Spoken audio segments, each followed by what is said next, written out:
Hello, and welcome to the MMA Mic Drop Podcast. My name is Jade Bunky, and I'm joined by the one and only MMA Milo, who is not only an emerging MMA analyst, but also one of the nation's top up-and-coming amateur surfers. In today's episode, we're going to provide picks and predictions for every single fight at UFC 312. Sean Strickland versus Dricus du Plessis 2. Milo, if I assign a grade to it, and that's what we do with each of our breakdowns. We want to assign a grade, pre-grade the fight card. Let me start by summing it up in 2 words. It sucks. If I sum it up in 3 words, it really sucks. This is one of the worst pay-per-view cards I can remember. And the reason why it's so bad, there are good fights on this card. There are fun and interesting fights, but when you rate it against other pay-per-views, it doesn't stack up.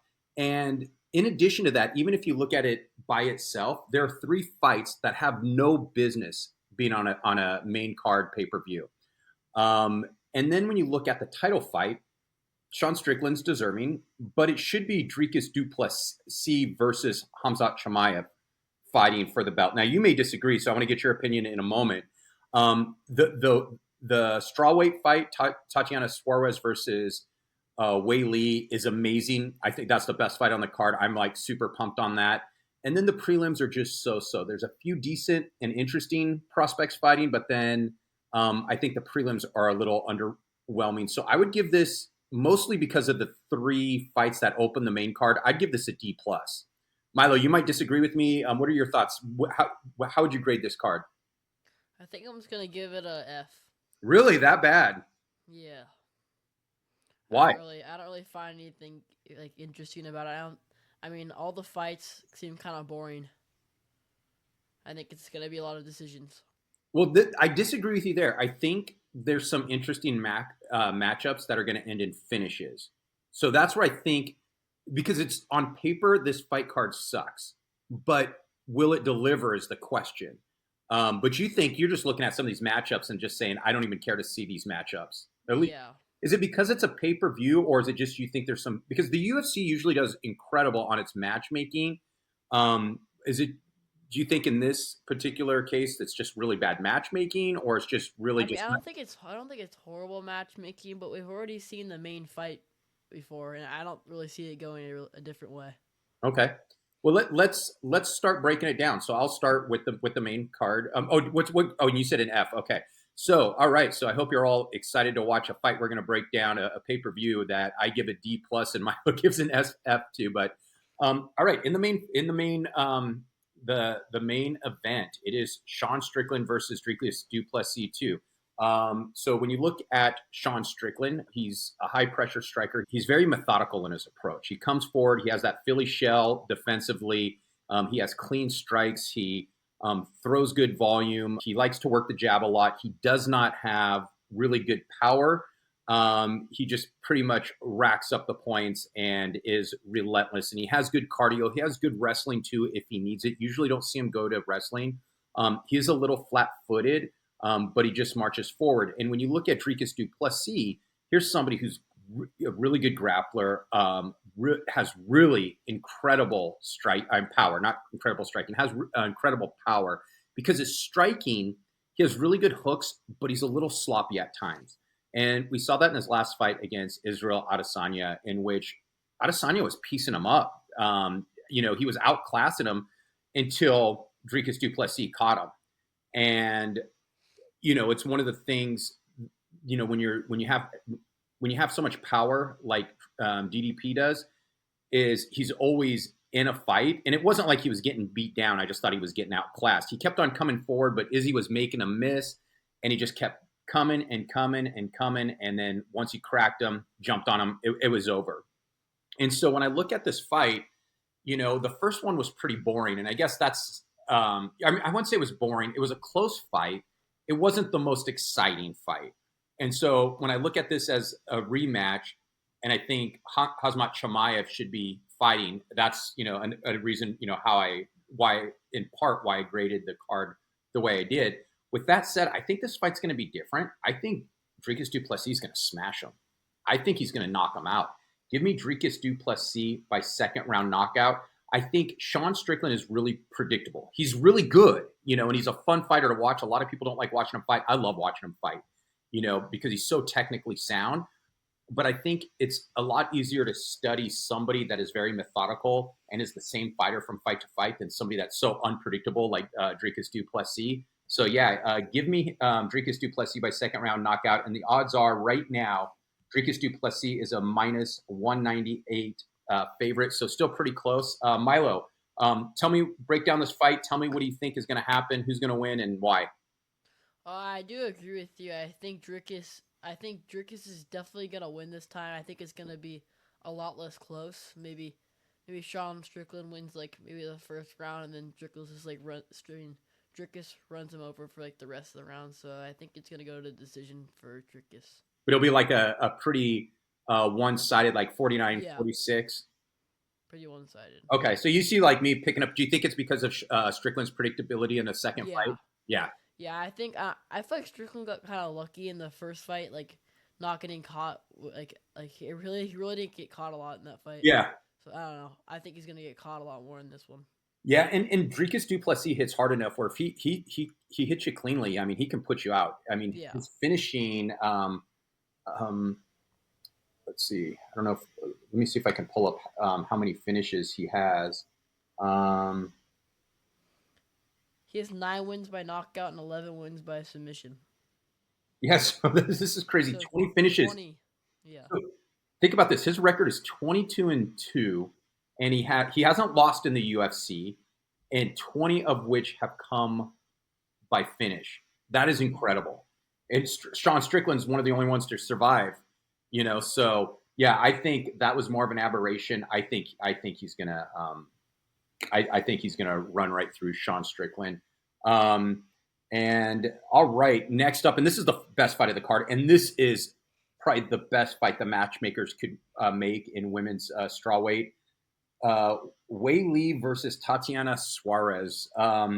It's such an incredible fight. So when you look at Weili, Weili is elite of the elite when it comes to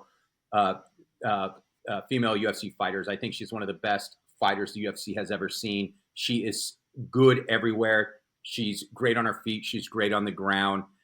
She has heart.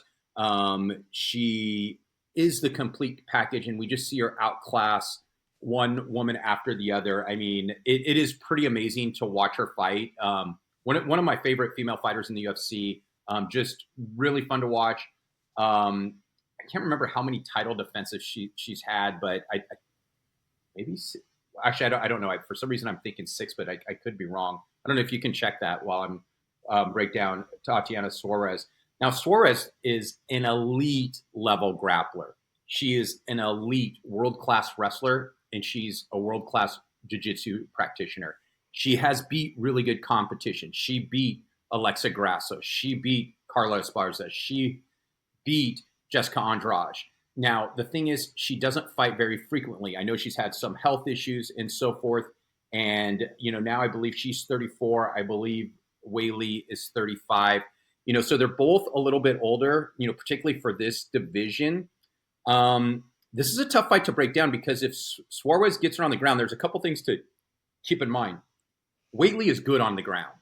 So it depends if she gets her on the ground in a dominant position. Given her wrestling pedigree, her jiu-jitsu pedigree, it could be a problem for anyone, including Weili, depending on how she ends up on the ground. With that said, Weili's so much better than her as a striker. And so you have somebody who can probably mitigate some of the damage on the ground while being able to outclass her on the feet. I've gone back and forth in this one, and earlier I was picking Suarez, but I think I'm going to pick Weili. Give me Weili by 4th round TKO. And how many? Oh, you think so? Okay, tell me about it. I think I'm gonna go decision though. Decision? Yeah. Do you think it's gonna be a good fight? Do you think her it's her experience, or tell me a little more? Yeah, I think she's just all around really good. I think she's like really well rounded. So I think she kind of beat her everywhere. Wait, but you think she's going to beat Suarez on the ground? Yeah, I mean, not like just wrestling. I don't know. I think she's going to be able to defend her takedowns and, I don't know, just kind of piece her up. Okay, so you see it completely one-sided. And did you check to see how many title defenses Weili has? Do you know who she beat for the title? Didn't she beat? Was it Rose Namajunas? Yeah, Rose. I think one, two, three, four, five. Okay. Yeah, I mean, which is crazy. I mean, she is so legit. She's, like an incredible athlete. So love watching her fight. All right, next up, and this is where the pay-per-view goes downhill. Justin Tafa versus Tallison Teixeira. Justin Tafa should not be on a main card. I get to an extent why they're doing this in Australia. I mean, he's an Aussie. He has a big following, and Teixeira is an interesting prospect. He's 6'7". He's a massive heavyweight. He's 7-0. Every fight he's finished in the first round. And so the question is this guy the real deal? Now, when you look at Tafa hits hard. He can put anybody out. In fact, his 7 wins, he's 7-4, and his 7 wins are all by knockout. And the problem though is his shots are so sloppy. I mentioned DDP was sloppy. This is a whole different level of sloppy. He kind of reminds me of like Mark Hunt to a certain extent.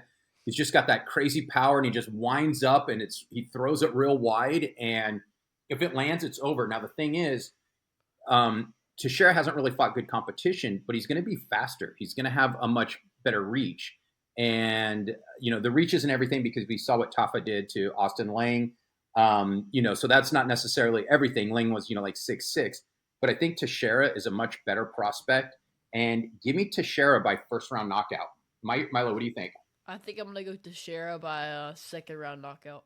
All right. So this is where, it's not pay-per-view worthy, but the crowd might get something, Yeah. It might be fun to watch, and I do understand if they're sneaking that one in, but if you sneak a fight like that in on a main card, you got to sandwich it between the 2 title fights and then a couple, highly ranked fighters as well, for the other ones. And we don't get that because the next fight, Jimmy Crute versus Rodolfo Bellato. I mean, there's no way this should be on a pay-per-view. I mean, Jimmy Crute, he hasn't won a fight since 2020. Has a decent skill set. He is fast. He is explosive. He hits pretty hard. He's got good grappling, but he just hasn't won a fight in quite some time. And then he quit. He retired. He's been out for a year and a half, and now he comes back.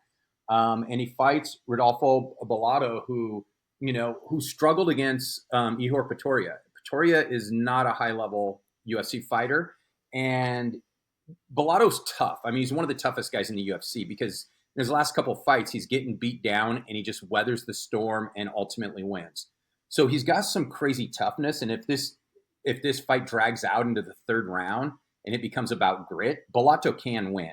But give me Jimmy Crute. I just think is the better athlete.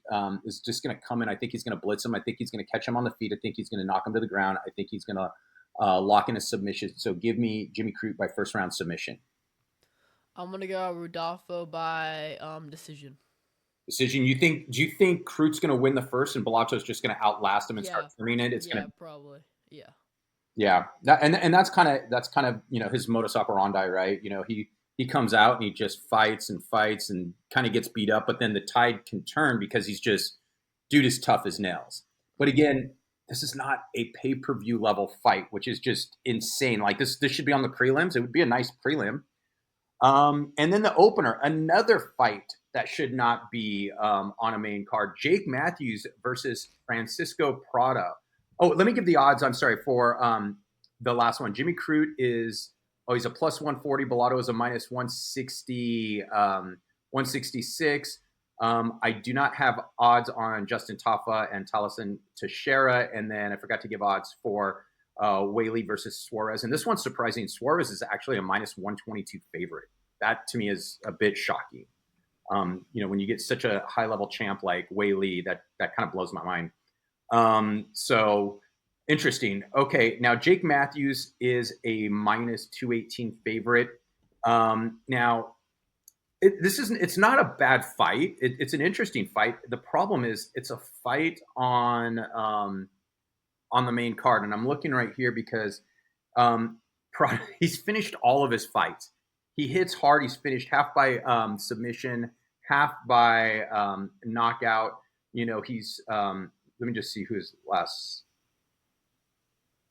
Oh, yeah, that's right. He lost to Zellhuber. He lost to Malarkey. And it's really this loss to Malarkey that gives me pause, Jamie Malarkey, because when you look at Jake Matthews, he's a well-rounded guy.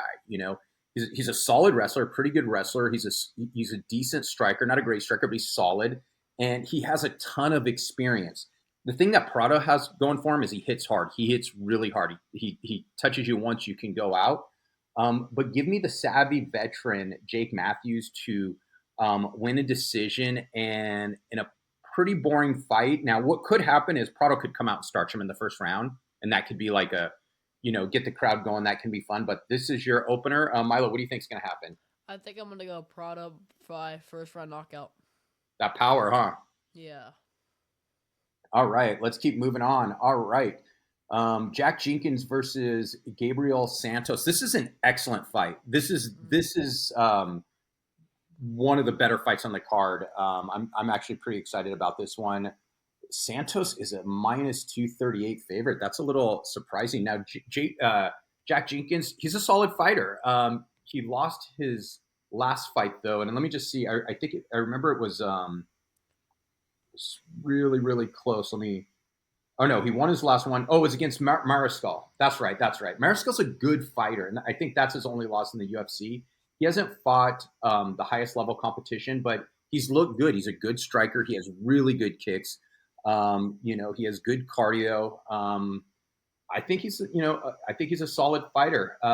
Now Santos, we saw Santos go toe to toe against Leron Murphy in his debut, and even though he lost, Murphy is 100% legit, and Santos is good too. This fight can go either way. The crowd's going to be fired up.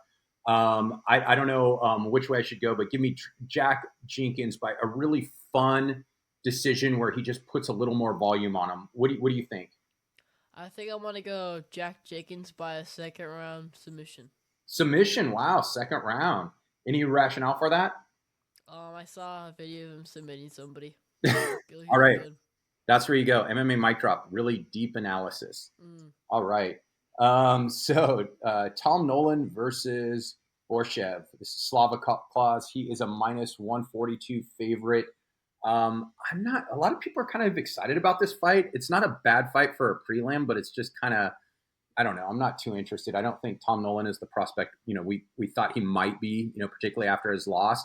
He's going to come in, he's going to be bigger than Slava. Slava though is, he's an elite level kickboxer. He has some of the best body shots in the entire sport. I mean, that's where, he's the striking coach at Team Alpha Male. He is, an elite level striker, even though he got caught by Chase Hooper in his last fight, which was a surprise to everyone. I'm going back and forth. Give me Slava to survive a couple good strikes. He's just going to be so much more precise with his striking, and that I think he's going to outpoint him. Give me Slava by decision. I'm going to go Tom Nolan by decision. Decision. All right.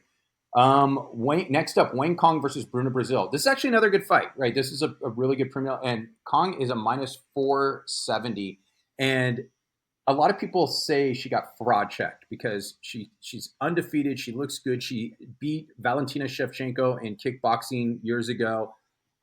She looks like the real deal. She got caught in her last fight, and I think that she got submitted after she got knocked to the ground.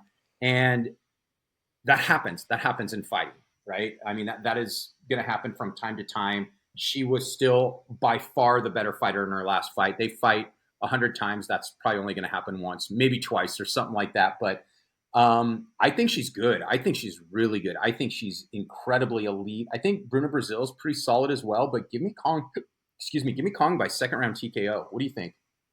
I agree. I'm going to go second round TKO. All right. You're not very enthusiastic about this fight card, are you? Yeah, not really. Yeah, this fight card sucks. Sorry, we're going to try to get through the next few pretty quickly. This is, our enthusiasm or lack thereof is matching the enthusiasm we have for this card. Because, I mean, for a pay-per-view, this fight card legitimately sucks. All right, next up we have Colby Thicknesse. How's that name? Against Alexandre Topuria. Topuria's brother. So he trains day to day with the best pound for pound fighter in the world. And he has a similar style. I mean, he's looked pretty good. He hasn't really fought anybody of consequence yet, but I'm excited to watch him fight. And Colby Thicknesse, his teammate is Alexander Volkanovski. So it's kind of interesting. In the corner, you can have Volk, and on the other corner, you're going to have Ilya Topuria. And, so it'll be a fun fight, but give me Topuria, give me him by second round knockout. I'm going to go Topuria by first round knockout. Awesome. And I don't have any odds for that. So, and it looks like, these other ones, the odds aren't showing. So, all right. Rongzhu versus Kody Steele. Kody Steele looks kind of pretty legit. And I think he is going to knock out. I think he's going to knock down Rongzhu in the second round. And then I think he's going to he's going to sub. So give me Kody Steele by second round, club and sub. I think I'm going to go Kody Steele by decision. All right. Next up, Jonathan Micallef by Kevin Jousset. Jousset, he's a training partner of Israel Adesanya. Pretty big for the division. Good kickboxing. He's a judo black belt as well, so has some good hip throws and stuff. He's a solid fighter, but not a great fighter. Not a great athlete. We'll try to manage range against the newcomer. Give me Jousset by a boring, methodical decision. What do you think? I agree. All right. Jubli versus Quillan Salkilld. Jubli's, the UFC's only Indian fighter. He did lose to Mike Breeson, I believe. Not necessarily a good look, but I'm going to take Jubli by decision. Who do you have? Let's see. I think I'm going to go Quillan by decision. All right. And opening the card, Milo, can you pronounce? So we got Hyun Sung Park. Can you pronounce the other dude's name? Nyamjargal Tumendemberel. You did pretty good on the first name, but you said Twim. Where's the W in his last name? Oh, Tumendemberel.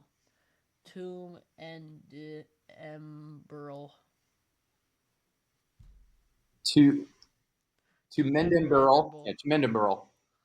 I got it. All right. I'm taking the dude with the last name. He just has a cooler last name. He's going to win. Yeah, he does. I agree. I think he's going to do third round TKO. What do you think? First round TKO. Flying knee. Flying knee. Wow. All right. There you have it. We wish we can provide you greater breakdown. We didn't even look too much into this fight card because, to be honest with you, this fight card sucks. And it sucks really, really badly. This one it's absolutely pitiful. I'm shocked. I'd be upset if I'm an Aussie going to this and, paying the money to go to that. Yeah, it's just, it's shockingly bad. With that said, let's move on to our next two sections. As I mentioned, Milo is one of the nation's top up and coming amateur surfers. Milo, you had a massive contest this week. You had two contests. I know you were injured, and I think you got knocked out of the quarters in your NSSA one. But the next one, the bigger one, is the Prime. How did you do in the Prime? I mean, I wasn't feeling the best in my heat. Still not 100%, but it was my second time surfing in the last few weeks because I hurt my back, and I actually beat one of the kids in my first round, but I didn't end up making the heat. But I don't know. The waves were maybe ankle high. It was horrible. Well, that's bad. So, yeah, rough all go around. So you got back-to-back injuries. One injury snowboarding, the other one getting your face smashed into the concrete. Yeah. Wow. All right. So there. Last thing, Kook of the Week. My Kook of the Week are the Saudi judges who gave the decision to Hamdi, which was absolutely shocking. Jamal Pogues was lighting Hamdi up. And I can see an argument where you could maybe give Hamdi the first round. But one judge actually gave Hamdi all 3 rounds, which was absolutely horrific. But So that's my kook of the week. Milo, do you have a kook of the week? Maybe like the Usman or Magomedov versus Paul Hughes fight in Bellator. I think it Oh, was like a robbery. wait, Bellator is not even a thing anymore. I mean, it was what was it called? Wait, Yeah, PFL. PFL was it PFL? I don't know, but it was definitely a robbery. All right, I did not see that. So there you have it. Probably the least entertaining or most entertaining, if you wanted to hear us bag on a fight card. We usually don't bag on the fight cards, but this one just Yeah, it's what it is. It's really bad. All right, thank you for watching, and Milo, last word. drop the mic. We're out.